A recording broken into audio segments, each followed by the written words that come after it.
Puji Tuhan, selamat pagi saudara-saudari yang dikasihi Tuhan Yesus. Bersyukur kalau pagi hari ini kita masih boleh hidup itu semuanya karena kemurahan dan berkat Tuhan Yesus. Saudara, sebelum kita beraktivitas pada pagi hari ini, saya rindu kita bersama-sama merenungkan kebenaran firman Tuhan. Tema kita minggu ini adalah tentang tokoh wanita. Nah, wanita ini sebetulnya adalah makhluk yang lebih lemah secara fisik daripada laki-laki. Tetapi sesungguhnya wanita bisa memiliki kekuatan yang lebih besar dari laki-laki untuk mempengaruhi orang lain. Nah, baik itu mempengaruhi dalam hal yang positif maupun yang negatif. Kita buka di dalam 1 Raja-Raja 21 ayat 25 dan 26. Sesungguhnya tidak pernah ada orang seperti Ahab yang memperbudak diri dengan melakukan apa yang jahat di mata Tuhan, karena ia telah dibujuk oleh Isabel istrinya.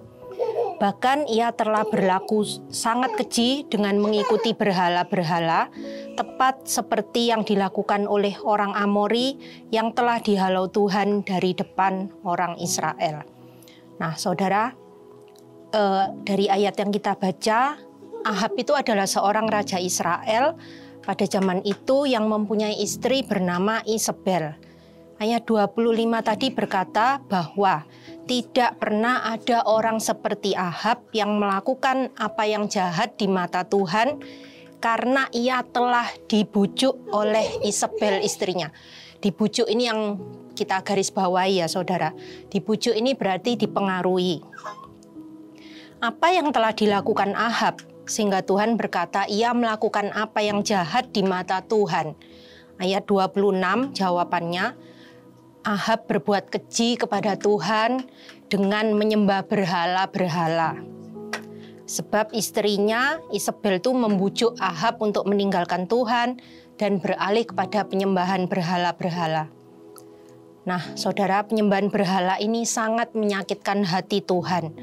Sebab dengan menyembah apapun yang selain Tuhan, berarti kita telah menomorduakan Tuhan. Tuhan bukan lagi menjadi yang terpenting dan terbesar dalam hidup kita. Nah, Isabel ini siapa, saudara?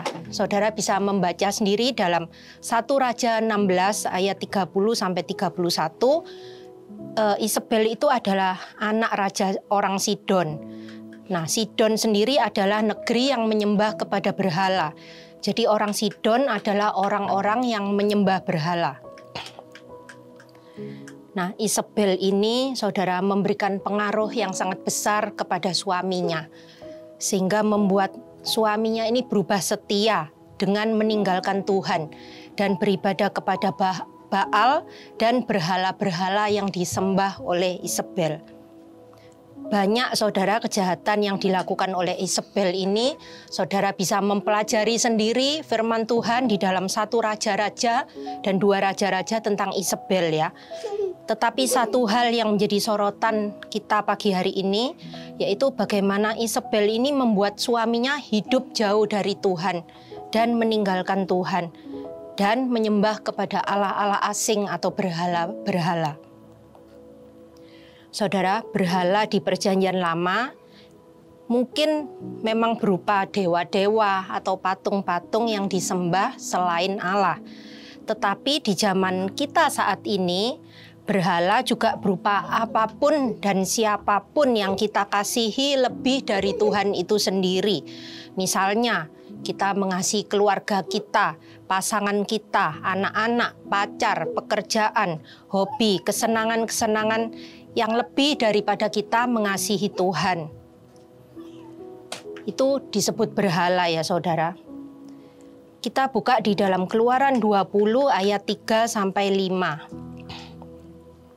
Jangan ada padamu Allah lain di hadapanku.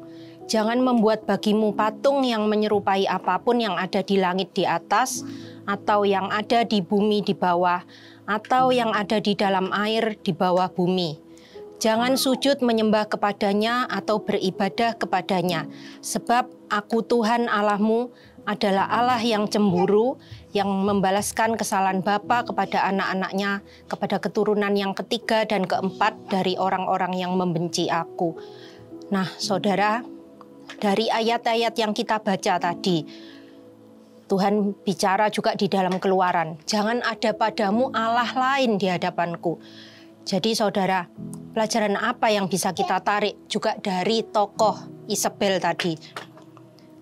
Kalau kita sebagai wanita, entah kita sebagai istri atau entah kita masih pemudi ya, jangan kita seperti Isabel ya saudara, yang memberi pengaruh yang negatif kepada suami atau pasangan kita. Jangan sampai gara-gara kita, gara-gara istri, gara-gara wanita, ataupun juga sebaliknya ya, gara-gara suami kepada istri dan sebagainya ya, itu kita menjauh dari Tuhan, tidak memiliki lagi roh takut akan Tuhan. Mungkin gara-gara istri, atau gara-gara suami, atau gara-gara pasangan, gara-gara mungkin hobi, atau gara-gara pekerjaan, atau gara-gara pacar, kita menjauh dari Tuhan. Kita tidak lagi melayani Tuhan, bahkan kita murtad atau meninggalkan Tuhan. Ini pun berlaku sebaliknya ya, suami terhadap istri. Juga untuk yang pemudi-pemudi atau pemuda-pemuda, jangan sampai gara-gara kalian, teman atau pasangan hidup kalian jauh dari Tuhan, tidak lagi mau beribadah, atau mungkin melarang pasangan kita untuk melayani Tuhan, dan akhirnya meninggalkan Tuhan. Nah, jangan sampai kita ini jadi seperti Isabel tadi yang dikatakan membujuk, mempengaruhi orang lain, terutama keluarga, pasangan kita untuk hal-hal yang negatif dan membawa kemunduran rohani buat mereka. Saudara, saya melihat, saya kenal juga beberapa anak Tuhan yang saya tahu dulunya waktu masih sekolah minggu, masih remaja, masih pemuda, mereka ini setia, mereka adalah orang-orang yang rajin beribadah, mereka takut akan Tuhan. Tetapi sekarang saya melihat beberapa di antara mereka, setelah mereka menikah, setelah berkeluarga, mereka justru tidak lagi datang beribadah. Mereka jauh dari persekutuan dengan Tuhan dan saudara seiman. Karena mungkin pasangan yang mungkin malas ke gereja, ataupun pasangan yang membujuk, mempengaruhi mereka untuk tidak beribadah. Nah, saudara, kita ingat juga, tidak akan saya bacakan, tetapi saudara bisa baca di dalam 1 Raja-Raja pasal 11, itu tentang Raja Salomo ya saudara. Salomo itu dia banyak istrinya ya, dan istri-istrinya itu tidak takut akan Tuhan. Bukan orang yang sungguh-sungguh beribadah kepada Tuhan, bahkan orang-orang di luar Tuhan yang tidak mengenal Tuhan.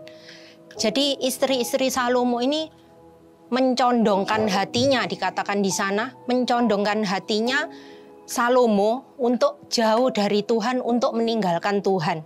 Sehingga Salomo tidak lagi setia kepada Tuhan, tidak lagi beribadah kepada Tuhan, melainkan menyembah berhala-berhala. Nah saudara, ini semuanya mengingatkan kita ya, biar apapun posisi kita saat ini, entah kita sebagai istri, kita sebagai suami, anak-anak, orang tua, pacar, atau tunangan sekalipun, jangan kita menghalang-halangi orang lain untuk datang kepada Tuhan. Apalagi sampai membuat mereka meninggalkan Tuhan, mengutamakan hal-hal yang di luar Tuhan. Nah, saudara, sebagai wanita, sebagai pria, sebagai orang tua, sebagai anak, suami, istri, pasangan, biarlah kita bisa memberikan pengaruh yang positif kepada keluarga, kepada pasangan kita. Kita menasihati mereka untuk makin setia di dalam Tuhan Yesus. Nah, oleh sebab itu nasihat juga buat pemuda dan pemudi. Carilah pasangan yang seiman, seimbang dan sepadan. Kalau seiman tentu jelas satu iman di dalam Tuhan Yesus. Kalau seimbang sepadan itu yang bagaimana?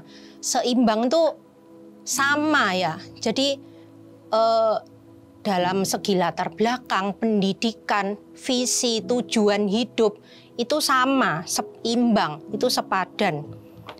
Jangan jadi pasangan yang tidak sepadan. nantinya akan membuat salah satu itu akan membuat pasangannya jauh dari Tuhan. Nah, agar pasangan kita tidak menarik kita untuk jauh dari Tuhan ya saudara.